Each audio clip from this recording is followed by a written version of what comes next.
ठीक दिख रहा है? ठीक है। तो आपको आज पढ़ना है म्यूचुअल सेल्फ इंडक्शन, है ना? म्यूचुअल इंडक्शन और सेल्फ इंडक्शन के बारे में पढ़ना है। इसमें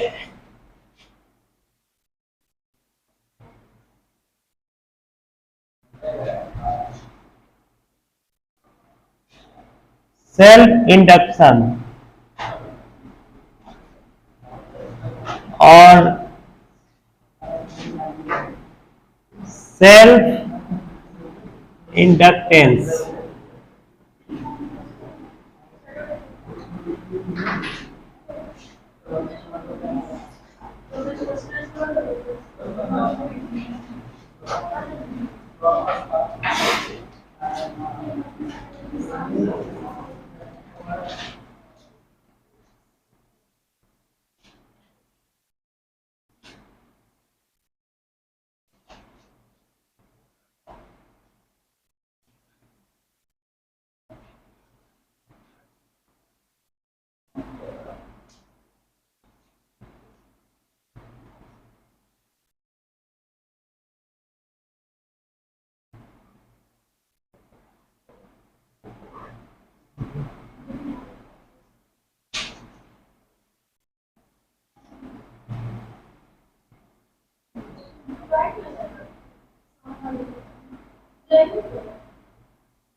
रेजिस्टेंस के बारे में आप पढ़े तो याद होगा, जिसे किसी भी कंडक्टर में रेजिस्टेंस जो निकाला जाता है तो वो रेजिस्टेंस का काम क्या होता है? करंट को अपोज करना।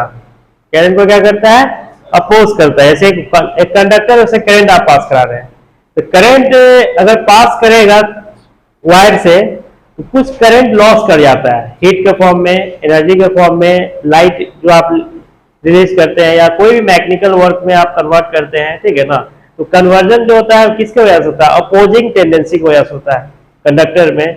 इस क्वाइल को जैसे बेंड कर देते हैं आप, जैसे क्वाइल जो है सॉलिनॉइड टाइप का दिख रहा है, सॉलिनॉइड का जो बेंडिंग होता है, ये क्वाइल का काम क्या है कि इसमें जो आप ईएमएफ इंड्यूस करेंगे, मतलब करंट जो इंड्यूस करेंगे, उसको ये अपोज करेगा। ये अपोजिंग जो प्रॉपर्टीज होता है उस क्वाइल का, उसी को हम बोलते हैं सेल्फ इंडक्शन। उसी को हम क्या बोलते हैं? Self induction. जैसे रेजिस्टेंस क्या है? अपोजिंग टेंडेंसी है करंट को अपोज करने का, तो ये भी वही चीज है, मगर इंड्यूस करंट को अपोज करेगा। इंड्यूस मतलब जो करंट बना है ना, उसमें करंट ऑलरेडी बना हुआ है, इसमें करंट आप जनरेट कर रहे हैं, मैग्नेटिक फ्लक्स जनरेट होगा तो करंट इंड्यूस होगा, ईएमएफ इंड्यूस होगा। तो करंट को जो करंट आप इंड्यूस कर रहे हैं उसको जो अपोज करता है क्वाइल, जैसे आप सोलिनॉइड टाइप का उसको बना रहे हैं, तो वो अपोज करेगा उस करंट को, इंड्यूस करंट को। उस प्रॉपर्टीज को बोलते हैं सेल्फ इंडक्शन। उस प्रॉपर्टीज को हम क्या बोलते हैं? Self induction. तो इसमें लिखिएगा self induction of the given conductor is that property of the conductor due to this induced current is opposed, जिसके वजह से इंड्यूस करंट अपोज्ड होगा, ठीक है ना? This property is called, this property is called self induction। इसी को बोला जाता है सेल्फ इंडक्शन, ठीक है ना? या सेल्फ इंडक्शन भी बोलते हैं, सेल्फ इंडक्टेंस, ठीक है ना? इसका जो कोफिशिएंट ऑफ इंडक्शन जो होगा आपका, कोफिशिएंट ऑफ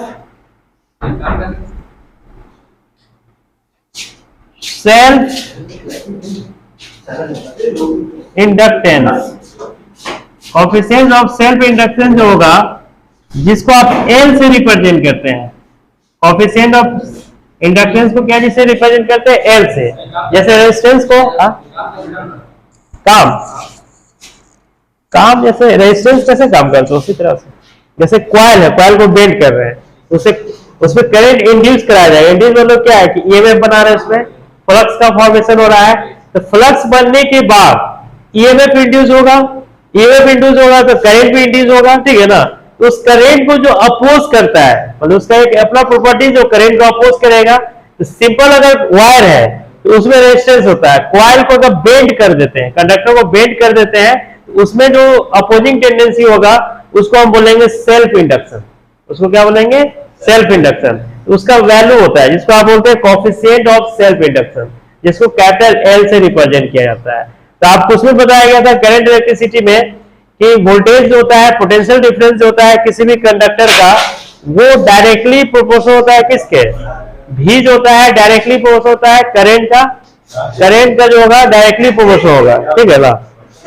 तो V is directly proportional to I जो लिखते हैं, वहां पर प्रोपोर्शनलिटी का साइन हटाने के लिए हम क्या यूज करते हैं, कांस्टेंट। मतलब V जो होगा आपका डायरेक्टली प्रोपोर्शनल टू I जब लिखते हैं अकॉर्डिंग टू ओम्स लॉ, तो इसको लिखा जाता है V equal to R I. इसको क्या लिखते हैं, V equal to R I. उसी तरह से इसमें अगर हम फ्लक्स जनरेट करेंगे तो फ्लक्स किस पर डिपेंड करेगा, इंड्यूस करंट पर, या ये भी बोल सकते हैं कि इंड्यूस करंट किस पर डिपेंड करेगा, फ्लक्स पर। जितना ज्यादा फ्लक्स होगा उतना ज्यादा करंट इंड्यूस करेगा, जितना कम फ्लक्स होगा उतना कम करंट इंड्यूस करेगा। ईएमएफ भी उसी पर डिपेंड करता है, जैसे कि flux directly proportional induce current का होगा या इंड्यूस ईएमएफ का होगा, ठीक है ना। तो वहां पर जो आप प्रोपोर्शनलिटी का साइन हटाइएगा तो वहां पे कांस्टेंट यूज करेंगे, उस कांस्टेंट को हम एल से रिप्रेजेंट करेंगे। उसको हम क्या से रिप्रेजेंट करेंगे, एल से। चलिए इसको बताइए तो।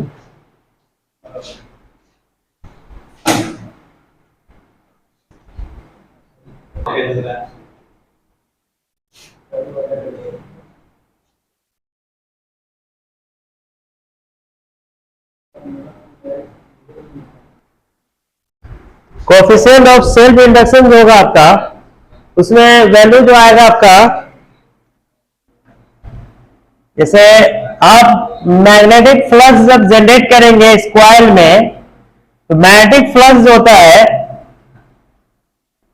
Magnetic flux is directly proportional to the induce current. Induce current का क्या होता है, डायरेक्टली प्रोपोर्शनल होता है, या इंड्यूस ईएमएफ का क्या होगा, डायरेक्टली प्रोपोर्शनल होता है, ठीक है ना। मतलब फाई जो होगा डायरेक्टली प्रोपोर्शनल टू होगा आई, ठीक है। जैसे आपको ओम्स लॉ में बताया गया था कि V जो होता है डायरेक्टली प्रोपोर्शनल टू I होता है ना। उसी तरह से इसमें फ्लक्स जो होगा डायरेक्टली प्रोपोर्शनल टू I, मतलब करंट जितना ज्यादा आप जनरेट करेंगे उतना ही ज्यादा मैग्नेटिक फ्लक्स का फॉर्मेशन होगा, मैग्नेटिक फील्ड का उतना ही ज्यादा फॉर्मेशन होगा, ठीक है ना। तो इस साइन को हटाने के लिए, प्रोपोर्शनलिटी का साइन हटाने के लिए यहाँ पे एक कांस्टेंट यूज करते हैं जिसको एल से रिप्रेजेंट किया जाता है। जैसे आप ओम्स लॉ में पढ़े थे कि इसमें आर से इसको रिप्रेजेंट किया जाता है, तो ये फॉर्मूला जो है इक्विवेलेंट फॉर्मूला, एक जैसा ही है, ठीक है ना। यहाँ पे एल को कहते हैं कोएफिशिएंट ऑफ सेल्फ इंडक्शन या इंडक्टेंस, ठीक है ना। एल को हम लिख सकते हैं 5/I, मतलब एल निकालने के लिए ये फॉर्मूला हम यूज कर सकते हैं, ठीक है ना। तो फ्लक्स का ऐसा यूनिट क्या होता है, ऐसा यूनिट ऑफ फ्लक्स जो होता है वेबर, वेबर होता है ना। तो वेबर बाय एम्पियर लिख सकते हैं इसको, क्या मतलब आपका वेबर पर एम्पियर, जिसको शॉर्ट में हम लिखते हैं हेनरी। हेनरी साइंटिस्ट का नाम है जिसका सिंबल होता है H, ठीक है। ऐसे इसमें ओम्स होता है, उसी तरह से इसमें होता है हेनरी, ठीक है ना। तो इसमें इंड्यूस्ड ईएमएफ का जो वैल्यू होगा, induced EMF is given bye, induced EMF जो होगा आपका माइनस d∅dt। अगर कॉइल सिंगल टर्न के लिए ले रहे हैं तो माइनस d∅dt, और एन टर्न के लिए लीजिएगा तो n इंटू d∅dt होगा, माइनस d∅dt। यहां पर जो वैल्यू आपका है फ्लक्स का वैल्यू कितना दिया हुआ है, फ्लक्स है L इंटू आई। तो यहां पर ये वैल्यू जो होगा L कांस्टेंट है, तो L को बाहर कर लेंगे। यहाँ करंट जो होगा वेरिएबल होगा, क्योंकि करंट के हिसाब से ही मैग्नेटिक फ्लक्स का फॉर्मेशन होगा। करंट जितना ज्यादा आप लेंगे मैग्नेटिक फ्लक्स उतना ही ज्यादा बनेगा, ईएमएफ उतना ही ज्यादा इंड्यूस होगा, ठीक है ना। इसलिए L को हम कांस्टेंट लेंगे, I को वेरिएबल लेंगे, ठीक है ना। ये फॉर्मूला हो गया ईएमएफ निकालने का, है ना। ये फॉर्मूला हो गया ईएमएफ में। This is the induce EMF, this is the induce EMF, ठीक है ना। यहां पर जो इंड्यूस ईएमएफ जो है आपका एयर नेगेटिव साइन जो यूज किया गया है, negative sign indicates that magnetic flux opposes the induce EMF. Induce EMF को ये हमेशा अपोज करेगा, ठीक है ना, इसलिए माइनस साइन यूज किया जाता है। इसका जो मैग्नीट्यूड जो होगा ईएमएफ का minus L D I by D T, जिसका वैल्यू आप निकालेंगे तो ये वैल्यू आ जाएगा L D I by D T, ठीक है ना। ईएमएफ का ये वैल्यू है L D I by D T. आप मैग्नीट्यूड भी निकाल सकते हैं जहां जरूरत पड़ेगा उस हिसाब से, ठीक है ना। तो एल का वैल्यू कितना होगा, एल इक्वल टू हो जाएगा E into D T by D आई। मतलब आप टाइम को डिफरेंशिएट करेंगे करंट के रिस्पेक्ट में, टाइम को क्या कीजिएगा करंट के रिस्पेक्ट में डिफरेंशिएट कीजिएगा, तो आपका एल का वैल्यू आ जाएगा। इसके हिसाब से अगर आप इसको लिखेंगे एसआई यूनिट, इसका एसआई यूनिट क्या हो जाएगा, एसआई यूनिट इसका जो होगा दिख रहा है यहां पर, इधर दिखता है कि नहीं, नहीं यहां दिख रहा है, उसको तो इधर करें। SI unit of L, L का जो वैल्यू होगा जैसे आपका A into D T by D I है ना, तो आपका ये वैल्यू जो आएगा ई का क्या होगा वोल्ट और टाइम का सेकेंड अब बाई एम्पियर, ठीक है ना। ये वैल्यू आपका आ जाएगा वोल्ट सेकेंड पर एम्पियर। इसी को हेनरी लिखा जाता है, इसी को हम क्या लिखते हैं हेनरी। तो 1H इक्वल टू जो होगा 1 वोल्ट सेकेंड पर एम्पियर, ठीक है ना।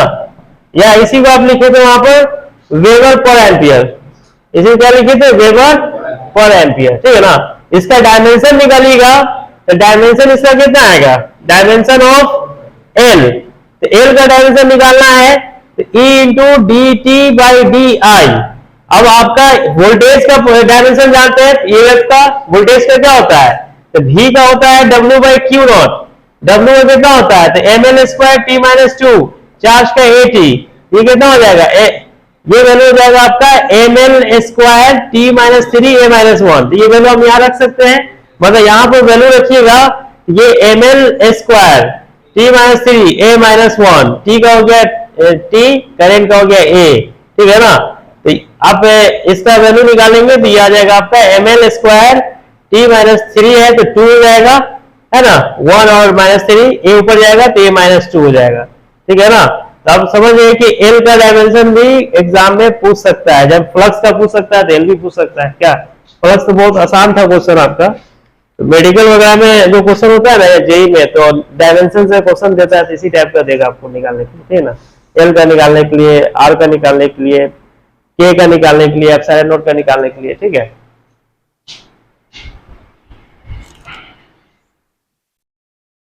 लाइट की वजह से थोड़ा चमक जा रहा है, तो दिख रहा है।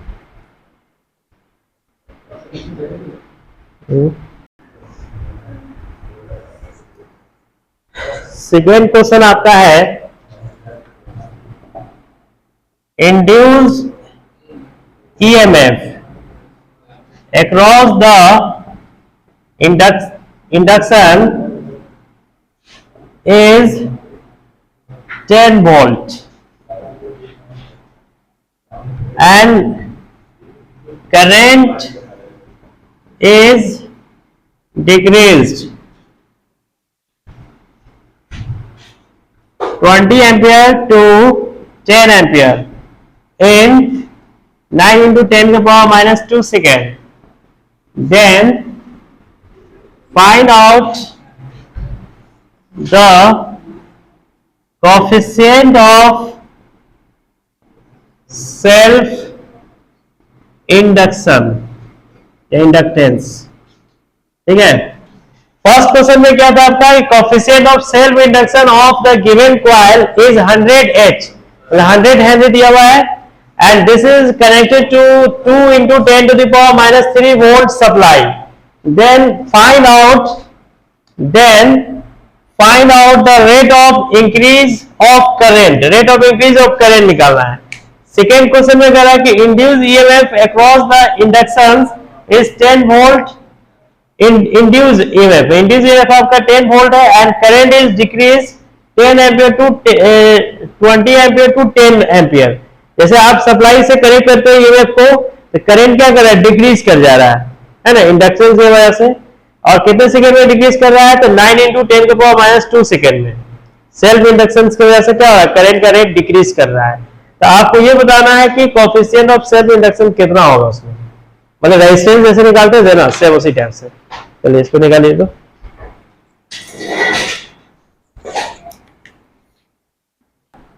2 into 10 to the minus 5। देखिए इसमें कह रहा है फर्स्ट क्वेश्चन में कि coefficient of self inductance, self inductance जो आपका है उसका कोएफिशिएंट दिया हुआ है कॉइल का, एल का वैल्यू आपका दिया हुआ है, और the given coil is 100H, 100 henry है, and this is connected to the 2 into 10 to the power minus 3 volt, और इसको कनेक्ट किया गया है कितना से, ईएमएफ इसका जो दिया गया है इंड्यूस ईएमएफ वो आपका है 2 into 10 के पावर माइनस 3H। ठीक है ना, supply. Then find out the rate of increase of current, मतलब di/dt निकाल के बताना है। क्या निकालना है, di/dt। तो देखिए di/dt का मतलब होता है the rate of decrease of current होता है, di/dt का होता है the rate of decrease of current. और जैसे ही इसका नेगेटिव ले लेंगे तो क्या हो जाएगा, इंक्रीज हो जाएगा। नेगेटिव वैल्यू लेंगे तो क्या होगा, डिक्रीजिंग में अगर नेगेटिव कर दिया जाए तो क्या हो जाएगा, इंक्रीजिंग हो जाएगा, है ना। इंक्रीजिंग में आप नेगेटिव करेंगे तो डिक्रीजिंग हो जाएगा। क्या यहां से जो वैल्यू निकालेंगे आप, तो ईएमएफ का वैल्यू कितना है, ईएमएफ जो आपका है माइनस एल di/dt। तो di/dt का जो वैल्यू होगा वो हो जाएगा E/L, नेगेटिव को हटा दीजिए, ठीक है, डिक्रीजिंग लेना इसलिए। तो E का वैल्यू कितना है, E आपका 2 into 10 के पावर माइनस 3, L का वैल्यू कितना है 100, ये कितना आ जाएगा 2 into 10 के power minus 5 ampere per second. ठीक है ना, ये आपका the rate of increase of current हो जाएगा di/dt। सेकेंड जो क्वेश्चन आपका है, सेकेंड में कह रहा है कि induced EMF across the induction is 10 volt, मतलब आपका ईएमएफ का वैल्यू दिया हुआ है 10 volt, and current is decrease to, current जो है आपका I1 जो है आपका वो 10 एम्पियर है, और I2 कितना है आपका 20 एम्पियर है I1, है ना, और I2 कितना है 10 एम्पियर, और डिक्रीज कर रहा है कितने टाइम में, ये 9 into 10 के पावर माइनस 2 सेकेंड में। तो then find out the coefficient of self inductance, coefficient of self inductance E equal to क्या है, माइनस एल di/dt। तो यहाँ पे E का जो वैल्यू है minus L I2 minus I1 by T, ये वैल्यू जो होगा आपका माइनस एल, E का वैल्यू कितना दिया हुआ है, E का वैल्यू आपका है 10, और I2 का वैल्यू कितना दिया हुआ है, तो 10, I1 कितना है 20, अब भाई टाइम का वैल्यू कितना दिया हुआ है आपका, तो टाइम आपका 10 to the power माइनस 2 है, तो ये वैल्यू हो जाएगा 10 into minus L into minus 10 by 9 into 10 के पावर माइनस 2, मतलब ये आ जाएगा आपका एल इंटू 10 बाई 9 into 10 के पावर माइनस 2, 10 से 10 कट गया, तो एल का वैल्यू कितना आ जाएगा 9 into 10 के पावर माइनस 2, मतलब 0.09 हेनरी, ये एल का वैल्यू निकल गया। ठीक है ना, इस तरह से आप एल निकाल लेंगे, है ना। कायम रहे ना, इस पर ठीक बोर्ड आ रहा है, पूरा क्लियर आ रहा है, लाइट जलना चमकने लग रहा है। देखिए ठीक तो है, इतना रोशनी में तो पढ़ ही सकते हैं आप, कोई दिक्कत है ना, पढ़ाने टाइम में उसको पढ़ा देंगे। हाँ मेरा ही है, पड़ोसी का मोबाइल नहीं है। आपको निकालना है find out the coefficient of self induction, या इंडक्शन लिखिए, inductance in case of solenoid. Solenoid के केस में आपको कोएफिशिएंट ऑफ सेल्फ इंडक्शन निकालना है। जैसे आप डायरेक्ट निकाले थे कोई भी कॉइल के लिए, हाँ, अब आपको सोलिनॉइड में निकाल के बताना है, ठीक है ना। तो सोलिनॉइड का भी स्ट्रक्चर इसी टाइप का होता है ना, ये होता है सोलिनॉइड। आप एक रील या पुल्ली जो भी सपोर्ट लेते हैं उसको कॉइल को बेंड कर देते हैं, तो ये सोलिनॉइड का स्ट्रक्चर बन जाता है, ठीक है ना। इसका लेंथ आप मान लेते हैं कि एल है, और नंबर ऑफ टर्न्स जो होगा कॉइल का, जैसे आप इसमें क्या होता है कि नंबर ऑफ टर्न्स जो होता है, आप जैसे बेंड करते हैं, फोल्ड करते हैं, तो एक बार भी फोल्ड कर सकते हैं, 2 बार भी, 3 बार भी। ये इसका बेंडिंग हो गया एक लेयर का, एक जगह का। इस तरह से पूरे लेंथ के लिए भी हो सकता है। तो इसमें टर्निंग जो होता है डिपेंड करता है कॉइल के बेंडिंग पर, कॉइल आप कैसा ले रहे हैं, ठीक है ना। एक लेयर होगा तो एक लेयर का बेंडिंग के हिसाब से आप लेंगे कॉइल को। अगर बहुत सारा लेयर लेना चाहते हैं तो एक ही जगह कई लेयर बनाया जा सकता है ना, उसके हिसाब से एल का वैल्यू निकलेगा इसमें, ठीक है। तो मैग्नेटिक फील्ड का वैल्यू क्या होता है, इफ नंबर ऑफ टर्न्स जो है कॉइल का, number of turns per unit length, per unit length में अगर हम बात करें तो वो आपका एन है, ठीक है ना। और मैग्नेटिक फील्ड होता है आपका, magnetic field induction, magnetic field induction का वैल्यू कितना होगा, of the solenoid per unit length. Per unit length के लिए अगर निकालते हैं तो बी का वैल्यू कितना होगा, mu naught N I by N, ये फॉर्मूला था मैग्नेटिक। आप मैग्नेटिक फ्लक्स निकाल चुके हैं आप सोलिनॉइड में, है ना। सोलिनॉइड जो पढ़ाया गया था आपको 4th चैप्टर में, वहां पे ये फॉर्मूला हम बताए थे, न्यू नॉट एन आई। इसको प्रूव करके भी दिखाए थे क्या। अब पर यूनिट लेंथ है तो लेंथ से डिवाइड कर दीजिएगा, ठीक है। तो मैग्नेटिक फ्लक्स, जैसे आप फोल्डिंग जो कर रहे हैं वहां पर मैग्नेटिक फ्लक्स का भी फॉर्मेशन होगा। तो मैग्नेटिक फ्लक्स कितना होगा, तो मैग्नेटिक फ्लक्स डिपेंड करेगा क्रॉस सेक्शनल एरिया पर, कि एरिया कितना ले रहे हैं। मान लेते हैं कि इसका क्रॉस सेक्शनल एरिया ए है, ठीक है ना। तो क्रॉस सेक्शनल एरिया के हिसाब से मैग्नेटिक फ्लक्स का जो वैल्यू होगा, magnetic flux of the given cross sectional area is given bye, तो मैग्नेटिक फ्लक्स का वैल्यू कितना होगा इसमें, फाई का वैल्यू क्या होता है, तो मैग्नेटिक फील्ड इनटू एरिया होता है। मैग्नेटिक फील्ड क्या होता है, एरिया, ठीक है ना। ये हो गया per unit length, per unit length के लिए हम निकाल रहे हैं, ठीक है ना। यहां पर बी का वैल्यू कितना है, mu naught N I by L into A, mu naught N I L into A है आपका, ठीक है ना। तो पूरे लेंथ के लिए निकालिएगा, कौन आ रहा है यही समस्या है इसमें, ठीक है ना। रिकॉर्डिंग वाला में तो मैग्नेटिक फ्लक्स का जो वैल्यू आप निकालिएगा पूरे लेंथ के लिए निकालिएगा, ठीक है ना। तो पूरे लेंथ में, वैसे सिंगल लेंथ में एन टर्न्स है, तो पूरे लेंथ में कितना होगा, एन इंटू एन हो जाएगा, ठीक है ना। तो 4 N length, if number of turns जो है, number of turns is n, then magnetic flux, तब magnetic flux का वैल्यू कितना होगा, magnetic flux is given by, magnetic flux का वैल्यू निकालिएगा पूरे टर्न्स के लिए, ये हो जाएगा mu naught N I by L into A into N, मतलब ये हो जाएगा mu naught N square A I by N हो जाएगा, ठीक है ना। मैग्नेटिक फ्लक्स का वैल्यू हो गया। और आप जानते हैं कि अगर if coefficient of self inductance, coefficient of self inductance अगर एल है, ठीक है ना, देन एंड इंड्यूस करेंट जो है आपका यहाँ पर current is I, then magnetic flux, magnetic flux का वैल्यू क्या होगा, magnetic flux is given by, magnetic flux का वैल्यू जो होगा phi equal to L I होता है, फाई इक्वल टू क्या होता है, एल आई, ये फॉर्मूला होता है फ्लक्स का।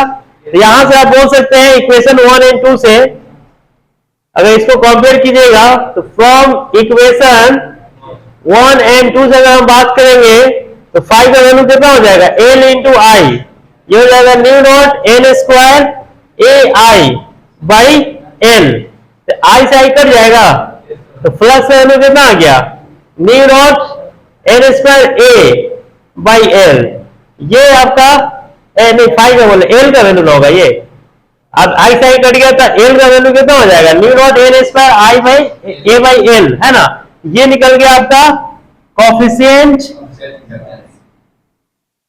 Of self inductance in solenoid. Solenoid में अगर कॉइल को बेंड करते हैं तो उसमें सेल्फ इंडक्टेंस का वैल्यू कितना होगा, mu not L square I by L, ठीक है ना। अगर मीडियम लेते हैं, मीडियम में लेंगे तो क्या होगा, अगर उसके बीच में मीडियम है तो इन मीडियम में होगा एल का वैल्यू कितना हो जाएगा, mu into N square A by आपका एल होगा, ठीक है ना। तो आप मीडियम में न्यू लेते हैं, म्यू का वैल्यू हो गया परमिएबिलिटी, परमिएबिलिटी कहां निकालना है आप, तो परमिएबिलिटी इन मीडियम, अगर मीडियम ले रहे हैं कहीं मीडियम उसको डालेंगे तो म्यू लिखा जाता है, और आप म्यू आर का वैल्यू जानते हैं कितना होता है, तो म्यू आर इक्वल टू होता है म्यू बाई म्यू नॉट, मतलब म्यू का वैल्यू हो जाएगा mu R into mu naught, मतलब मीडियम में परमिएबिलिटी का वैल्यू होगा relative permeability into permeability in free space, ठीक है ना। तो आप मीडियम में जब लेंगे एल का वैल्यू तो आपका वैल्यू हो जाएगा mu R into mu naught L square A by L. तो ऑब्जेक्टिव से में होता है क्या कि यहां तक भी देता है ऑप्शन में, ठीक है ना, तो इसको भी आपको पता होना चाहिए कि मीडियम रहेगा तो उसका formula mu R mu naught N square आपका कितना हो जाएगा, ए बाई एल हो जाएगा। ये निकल गया आपका कोफिशिएंट ऑफ सेल्फ इंडक्टेंस, ठीक है ना, सेल्फ इंडक्टेंस निकल गया in medium of the given solenoid, solenoid के केस में निकल गया, ठीक है ना। तो 4 नंबर का ये क्वेश्चन है बोर्ड एग्जाम का, ठीक है ना, विथ न्यूमेरिकल्स, न्यूमेरिकल के साथ देता है ये क्वेश्चन, ठीक है ना, जब भी आपको देगा एग्जाम में। तो बेटा लाइट बंद कीजिए थोड़ा,